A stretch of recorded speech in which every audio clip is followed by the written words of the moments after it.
नमस्कार। स्वागत है आप सभी का। आज आप सब लोगों के सामने मैं एक अलग तरह का वीडियो लेकर आई हूँ। कुछ मोटिवेशनल बुक्स मैं पढ़ती रहती हूँ, तो मैंने सोचा क्यों ना आज उनमें से किसी एक अच्छी सी किताब की बात कर ली जाए। एक मोटिवेशनल वीडियो बनाना चाह रही हूँ मैं एक्चुअली, क्योंकि पॉलिटिकल साइंस की वीडियो अपनी पढ़ाई से संबंधित है, वो रेगुलर रहेंगे, लगातार आते रहेंगे। साथ साथ में ये जीवन दर्शन से संबंधित उत्साहवर्धक प्रेरणादायक वीडियो बनाने की शुरुआत मैं आज कर रही हूँ। उम्मीद है आप सभी को पसंद आएंगे। एक नया इनिशिएटिव शुरू करने की कोशिश है मेरी ये। तो आज मैं जिस किताब के बारे में बात कर रही हूँ, जो अभी रिसेंटली मैं पढ़ रही हूँ, बहुत प्रभावित करने वाली पुस्तक है। वो इसीलिए मेरे दिमाग में आया कि क्यों ना ये बातें मुझे शेयर करनी चाहिए अपने व्यूअर्स के साथ, अपने स्टूडेंट्स के साथ। तो इस पुस्तक का नाम है अपनी आत्मशक्ति को पहचानें, और इसके राइटर हैं श्री रोबिन शर्मा। तो ये पुस्तक हमें क्या सिखाती है या हमें क्या बताती है, क्यों इस पुस्तक ने मुझे प्रभावित किया, इस बारे में मैं आज बात करूंगी। हालांकि पूरी पुस्तक की बात को समेटना एक वीडियो में संभव नहीं हो पाएगा, इसके और भी आगे पार्ट्स बनाए जाएंगे, लेकिन शुरुआत में मैं थोड़ा सा बताना चाहती हूँ कि आखिर क्या है ये पुस्तक। तो रोबिन शर्मा इस पुस्तक में एक पात्र लिया उन्होंने, जैक। उस जैक के माध्यम से हमें जीवन दर्शन को समझा रहे हैं। जीवन में पथ पथ पर आने वाली परेशानियों से कैसे सकारात्मक रूप से निकला जाए, इस बारे में बता रहे हैं। तो सबसे पहले जो ये पुस्तक हमें बताती है वो ये है कि हमारे जीवन में जो कुछ भी होता है, जो कुछ भी हमारे जीवन में घटित होता है, वो संयोगवश नहीं है, वो संयोग जन्य नहीं है, अपितु ये एक सोची समझी व्यवस्था के तहत होता है। यानी कि आप आज जहां भी हैं, जैसे भी हैं, जिस भी परिस्थिति में हैं, जिस भी सिचुएशन में हैं, वहां आपको होना ही था। इस ब्रह्मांड ने, इस आदि शक्ति ने आपके लिए उसी जगह की, उसी स्थान की, उसी चीज की रचना की है। तो इसमें रोबिन शर्मा ये कहते हैं कि संयोग जन्य कुछ भी नहीं है, यहाँ सब कुछ एक सोची समझी व्यवस्था के तहत होता है। आप आज जहां भी हैं, जिस जगह पर भी हैं या जैसे भी हैं, उसके पीछे कोई ना कोई उद्देश्य है।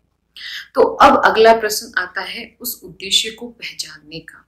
अब हम इस बात पर ध्यान दें, इस बात पर काम करें कि हमारे यहाँ होने का उद्देश्य क्या है। आखिर क्यों उस शक्ति ने, उस ईश्वर ने, उस प्रभु ने हमें इस जगह पर भेजा, या फिर हमें इस रूप में भेजा, या फिर हमें इस नाम के साथ भेजा, इस पद के साथ भेजा। तो ये बात सोचने की आवश्यकता है। हम कतई ये ना सोचें कि मेरे साथ ये क्या हो गया, मेरे साथ वो क्या हो गया, परिस्थितियां बहुत बुरी हैं, सिचुएशन ऐसी नहीं है, उसने मेरे साथ ये कर दिया, उसने मेरे साथ वो कर दिया, इन हालातों में मैं कैसे काम कर सकता हूँ, इन हालातों में मैं कैसे आगे बढ़ सकता हूँ। तो किसी पर भी दोषारोपण मत कीजिए। यहाँ जो भी, जिस वजह से भी आपके साथ जो कुछ भी हो रहा है, वो उस ब्रह्मांड की आदि शक्ति की इच्छा से हो रहा है। अब जरूरत है उसके पीछे हमें उद्देश्य को पहचानने की, कि आखिर हम यहाँ क्यों हैं, किस लिए हैं, और इससे हम कैसे आगे बढ़ सकते हैं। तो इसमें रोबिन शर्मा जैक के माध्यम से कहते हैं कि अपने उद्देश्य को हम पहचाने। वो हमारा उद्देश्य हमारे अंतस में ही है, हमारे हृदय में ही है। हम अपने उद्देश्य को बाहर नहीं ढूंढ सकते। हर एक मनुष्य इस सृष्टि पर, और सिर्फ मनुष्य ना कहें, इस सृष्टि का हर एक जीव अपने एक उद्देश्य के लिए पैदा हुआ है। अपनी जगह पर वो अनूठा है, अनोखा है। इसी तरह आप अपनी जगह पर अनूठे हैं, अनोखे हैं। आपकी जगह कोई नहीं ले सकता। आप जिस जगह पर हैं वहां आप अनमोल हैं, आप यूनिक हैं। आपकी पर्सनैलिटी, आपका व्यक्तित्व सबसे अलग है। तो सोचिए, उस बनाने वाले ने जब आपको इतना अलग बनाया कि दुनिया में आप जैसा कोई नहीं है, तो क्या उसके पीछे कोई उद्देश्य ना रहा होगा? उसने आपको बनाने में अपना इतना, कहीं की एक तरह से दिल लगाया, दिमाग लगाया, तो उसके पीछे उसने आपके लिए एक उद्देश्य दिया है, और वो उद्देश्य हमें मिलेगा हमारे अंदर झांकने से। और अंदर हम झांकेंगे तब जब हम इस बाहरी दुनिया से थोड़ा सा हटकर सोच पाएंगे। तो आगे इसमें समझाते हैं रोबिन शर्मा कि अंदर झांकने के लिए सबसे पहले हमें जो बात सीखनी होगी, महसूस करनी होगी और समझनी होगी, अपने दिल में उतारनी होगी, वो बात है जीवन की क्षण भंगुरता। कि ये जीवन नश्वर है, ये जीवन क्षण भंगुर है। न जाने कौन सी शाम हमारी आखिरी शाम हो। हम बातें तो बहुत करते हैं इस चीज के बारे में कि 4 दिन की जिंदगी है या फिर एक दिन सभी को जाना है। सभी समझाने वाले लोग हमें यही बताते हैं, छोटी सी जिंदगी है, छोटा सा जीवन है। लेकिन सोच कर देखिए, हम इसको अपने दिल से कितना अपनाते हैं। हम जीते तो ऐसे हैं जैसे न जाने हमें, जैसे धरती हमारी ही है, हमेशा हमें ही इस पर रहना है, बाकी ना कभी कोई आया है ना कभी कोई गया है। छोटी छोटी बातों में हम झगड़ा करना शुरू कर देते हैं। किसी के लिए बदला लेने के लिए हम दिमाग लगाना, साजिशें रचना शुरू कर देते हैं। किसी को मजा चखाने के लिए हम प्रयास करने शुरू कर देते हैं। उस वक्त क्या हम ये सोच रहे होते हैं कि क्या पता आज की शाम मेरी आखिरी शाम हो। अगर हम दिल से इस बात को एक्सेप्ट कर लें कि जीवन हकीकत में क्षण भंगुर है और पता नहीं वो कौन सा दिन होगा जो हमारे जीवन का आखिरी दिन होगा। हो सकता है आज की ही शाम हमारी आखिरी हो सकता है कल की शाम हो, वो कोई भी शाम हो सकती है। एक रिपोर्ट बताती है कि रोजाना विश्व में लगभग 2.5 लाख लोग अपनी जान गंवाते हैं, जो कि प्राकृतिक या अप्राकृतिक मृत्यु होती है उनकी। 2.5 लाख लोग रोजाना, यानी कि आज भी हमारे बीच ऐसे इस धरती पर ऐसे 2.5 लाख लोग हैं जो कल का सूरज नहीं देख पाएंगे। उनमें से हम भी एक हो सकते हैं। तो सोच कर देखिए, अगर हम इस बात को दिल से स्वीकार कर लें कि हो सकता है कि आज ही मेरा अंतिम दिन हो सकता है कि आज की ही शाम मेरी आखिरी शाम हो सकता है मैं कल का सूरज देख ही नहीं पाऊं। अगर ये बात दिल से मैं एक्सेप्ट कर लूं, दिल से मैं स्वीकार कर लूं, तो आज के दिन क्या मैं किसी के साथ बुरा बर्ताव करूंगी? क्या मैं किसी से बदला लेने की कोशिश करूंगी? क्या मैं किसी को भला बुरा कहूंगी? क्या मैं किसी के भी खिलाफ कोई भी गलत काम करने की कोशिश करूंगी? बिल्कुल नहीं। तो क्यों ना हम इस चीज को एक्सेप्ट करके चलते हैं, क्योंकि कल कभी नहीं आता। वो दिन जिस दिन हम इस धरती को विदा कह जाएंगे वो कोई ना कोई आज ही होगा। तो क्यों ना हम इस चीज को मान कर चलें, दिल में एक्सेप्ट करके चलें कि मेरा आज का दिन ही आखिरी दिन है। अगर हम ऐसा अपने दिल में स्वीकार कर लेते हैं तो हमारा व्यक्तित्व अपने आप बेहद सकारात्मक बन जाता है। क्योंकि जीवन छोटा सा है और सोचो कि आज ही का दिन है, तो आज के दिन फिर मैं क्या करूंगी? मैं वो करूंगी जो मुझे अच्छा लगता है। मैं उन लोगों से बात करूंगी जो मुझे प्रिय हैं, जो मुझे खुशी देते हैं और जिनसे मिलकर मुझे खुशी होती है। मैं वो काम करूंगी जिससे मुझे खुशी हो, जिससे दूसरों को खुशी हो। तो क्यों ना हर रोज करें हम ये काम? क्यों आखिरी दिन का हम इंतजार करें? और वो आखिरी दिन जिसका हम पता नहीं वो कब आएगा, हो सकता है वो आज ही हो सकता है हमारा इंतजार आज ही खत्म होने वाला हो। तो इसमें समझाते हैं हमें रोबिन शर्मा कि इस जीवन की नश्वरता को, जीवन की क्षण भंगुरता को अगर हम हर पल हर क्षण याद रख पाएंगे तो फिर हम अपने अंदर झांकेंगे कि बस इतना सा तो जीना है, तो मुझे क्या पसंद है, मुझे क्या करना चाहिए। और हम अपने आप एक अच्छे व्यक्तित्व के धनी हो जाएंगे, एक सकारात्मक व्यक्तित्व के धनी हो जाएंगे। और फिर जब हम अपने अंतस की आवाज सुनने लग जाएंगे, अपने हृदय की आवाज सुनने लग जाएंगे, अपने हृदय के अनुसार हम काम करना शुरू करेंगे, तो अपने आप हमारा जीवन बेहद खूबसूरत बन जाएगा। आगे इस किताब में बताया गया है कि जब भी इंसान मृत्यु सैया पर आता है, जब भी अंतिम समय उसका आता है, तो उसके सामने 3 प्रश्न आकर खड़े होते हैं। पहला प्रश्न, क्या मैंने विवेकपूर्ण जीवन जिया? दूसरा, क्या मैंने सच्चा प्यार किया?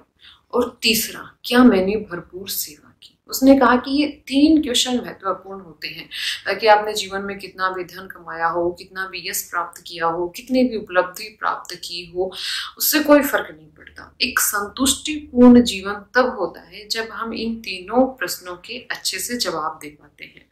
तो सबसे पहला क्वेश्चन ये है कि क्या मैंने विवेकपूर्ण जीवन जिया, यानी कि क्या मैंने मेरा जीवन मेरी शर्तों पर जिया? क्या मैंने मेरा जीवन मेरे हिसाब से जिया? क्या मैंने मेरा जीवन मेरे हृदय के अनुसार जिया? और अगर हम आज के वक्त को देखें तो हम में से अधिकतर लोग अपने जीवन को अपने अनुसार नहीं जी पाते हैं, क्योंकि बचपन में जब हम बालक होते हैं, हम नए नए इस धरती पर आते हैं, छोटे से बच्चे को देखिए, वो जीवन अपने हिसाब से जीता है। वो अपने आप को बहुत प्यार करता है। उसको छोटी सी चीज कोई ना मिले तो वो दहाड़े मार मार के सब कुछ सर पे उठा लेता है। वो जब उसको रोना होता है वो जोर जोर से रोता है, हंसना होता है वो हंसता है, वो परवाह नहीं करता वो भीड़ में है या वो अकेला है या उसको कोई देख रहा है। लेकिन जो जो हम बड़े होते जाते हैं हमें ट्रेंड कर दिया जाता है अपनी ना सुन के, अपने अंदर की ना सुन के बाहर की सुनो। सोसाइटी क्या कहेगी, आसपास के लोग क्या कहेंगे, ऐसे मत चलो, ऐसे मत बनो, ऐसे मत बोलो, ऐसे मत सोओ, ऐसे मत खाओ, ऐसे मत उठो। और फिर धीरे धीरे धीरे धीरे होते होते हम इसी चीज में लग जाते हैं। जब 14 15 16 साल का बच्चा होता है तो हम इसी चीज में लग जाते हैं, कैसे हम अपनी सोसाइटी को खुश करें। मैं कुछ ऐसा काम करूंगी सोसाइटी में मेरा नाम हो, एक इतनी बढ़िया सी ऊंची नौकरी लग जाऊं कि प्रभावशाली हूँ, इसलिए तो करना चाहते हैं। ऐसा कोई काम करो कि मेरे माँ बाप खुश हों, फक्र करें, नाच करें। बुरी बात नहीं है, लेकिन ज्यादा अच्छी बात है कि अपने दिल की हम सुने। जब हम अपने दिल की सुनते हैं, अपनी अंतरात्मा की सुनते हैं, वो सुनकर भी हम बहुत अच्छा काम करते हैं और उसमें हमें अपने जीवन से संघर्ष नहीं करना पड़ता, वो अपने आप होता है। और जहाँ संघर्ष नहीं होता, हकीकत में वही जीवन जिया जाता है। जहाँ संघर्ष है वहां जीवन जिया नहीं जाता। सोसाइटी के अकॉर्डिंग हो सकता है आपने बहुत अच्छी जॉब प्राप्त कर ली, बहुत अच्छा पद आपने ले लिया, बहुत अच्छी आप नौकरी कर रहे हो, बहुत अच्छी आपको सैलरी मिल रही है, समाज में बहुत अच्छी इज्जत आपको मिल रही है। लेकिन अनुभव लीजिए ऐसे लोगों से, जब वो अपने आप को देखते हैं दर्पण में तो वो अपने आप को महसूस नहीं कर पाते, वो अपने आप से खुश महसूस नहीं होते। उन्हें लगता है कि शायद जो सामने खड़ा है वो इंसान कोई और है। और आपका दिल करता है कि आप पेंटर बनो, लेकिन सोसाइटी में इज्जत किसी पुलिस ऑफिसर की या किसी आईएएस ऑफिसर की या किसी बड़े ऊंचे पद की है, तो आप पेंटर ना बनकर फिर बाद में वो अफसर बनते हो और फिर जिंदगी भर अपने जीवन के साथ संघर्ष करते हैं। और फिर अंत में वो सवाल जब हमारे सामने आकर खड़ा होता है कि क्या मैंने अपना जीवन विवेकपूर्ण ढंग से जिया, तब मन में एक विचार आता है कि बस हे ईश्वर, मुझे 2 दिन और दे दे, कम से कम 2 दिन तो मैं ये कर लूँ, मेरी युद्ध करने की बहुत इच्छा थी, 2 दिन तो मैं ये कर लूँ, मेरी ये जानने की बहुत इच्छा थी, मेरी ये गाने की बहुत इच्छा थी, मेरी नाचने की बहुत इच्छा थी। लेकिन अफसोस कि 2 मिनट भी नहीं मिल पाते हैं। ये जीवन हमारा है, आपका जीवन सिर्फ और सिर्फ आपका है, जो इस आदि शक्ति ने, ब्रह्मांड ने आपको दिया है और एक किसी विशेष उद्देश्य के साथ दिया है। तो अब झांकना है अपने अंदर, देखना है अपने आप को कि आखिर आपका दिल क्या चाहता है। लिख लें एक कागज पर कि किन चीजों को करके आप खुश होते हैं, आपको असली खुशी क्या करने से मिलती है, और फिर वही कीजिए, पूरी तन्मयता के साथ कीजिए। बुराई करने वाले बुराई करेंगे, आलोचना करने वाले आलोचना करेंगे, ताने मारने वाले ताने मारेंगे, लेकिन आप अपना जीवन जिएंगे। जब आप अपना जीवन जिएंगे, अपने हृदय के साथ जिएंगे, अपनी खुशी के साथ जिएंगे, निसंदेह है यश भी, पैसा भी, उपलब्धि भी आपके पीछे चली आएगी। आपको उसको पकड़ना नहीं पड़ेगा, उसके पीछे भागना नहीं पड़ेगा, वो आपके पीछे आएगी, क्योंकि आप जीवन जी रहे होंगे, क्योंकि आप खुशियां बांट रहे होंगे, क्योंकि आप अंदर से खुश हो रहे होंगे। तो इस जीवन की आपाधापी को छोड़कर जरूरत है अपने आप से मुलाकात करने की, अपने दिल में झांकने की। थोड़ी देर के लिए अकेला बैठिए, मोबाइल को कहीं दूर रख दीजिए, आसपास की आवाजों को एक बार के लिए बंद कर लीजिए, कमरे के दरवाजे बंद कर दीजिए। थोड़ी देर कहिए कि एक बार मुझे बस मेरे लिए चाहिए आधा घंटा। एक कागज और पेन लीजिए, लिखिए उस पर आप क्या चाहते थे, आपका दिल क्या चाहता है, आपका हृदय क्या करके खुश होता है, और आप कर क्या रहे हैं और आप क्यों कर रहे हैं। आज आप जो कुछ भी कर रही हैं, चाहे आप किसी एग्जामिनेशन की तैयारी कर रही हैं या फिर चाहे आप और कोई काम कर रहे हैं, किसी भी वजह से एक बार पूछिए अपने आप से कि आखिर ये आप क्यों कर रही हैं। अपने माता पिता को खुश करने के लिए, समाज को खुश करने के लिए, समाज में अच्छा नाम कमाने के लिए, या फिर आपका मन ऐसा करने के लिए कहता है। मैं ये नहीं कहती कि आप जो कर रहे हैं उसको बस छोड़ छाड़ दें, बिल्कुल फकीर बन जाएं और मन नाचने का तो नाचते ही रहें 24 घंटे। मेरा कहने का ये मतलब नहीं है। मेरा कहने का सिर्फ इतना सा मतलब है कि थोड़ा वक्त अपने आप को दीजिए, अपने उस शौक को, अपनी उस इच्छा को, अपनी उस खुशी को पहचानिए, और एक बार सारे काम ना छोड़ के थोड़ा टाइम उन कामों में से निकाल के अपनी इच्छा को दीजिए, अपनी खुशी को दीजिए, और फिर देखिए, कीजिए मत, होने दीजिए। इस जीवन के प्रवाह में, इस जीवन के बहाव में अपने आप को बहने दीजिए। संघर्ष मत कीजिए, बांधिए मत अपने आप को। अगर आपका नाचने का मन करता है तो जरूर नाचिए कुछ वक्त निकाल कर। अगर गाने का मन करता है जरूर गाइए, कुछ वक्त निकाल कर। कुछ लिखने का मन करता है लिखिए, बोलने का मन करता है बोलिए, लेकिन अपने मन का कीजिए। थोड़े ही वक्त से ही अपने आप से मुलाकात कीजिए, अपने आप को पहचानिए। उम्मीद है आपको ये वीडियो पसंद आया होगा। फिर हाजिर होंगे इसके अगले पार्ट के साथ। धन्यवाद।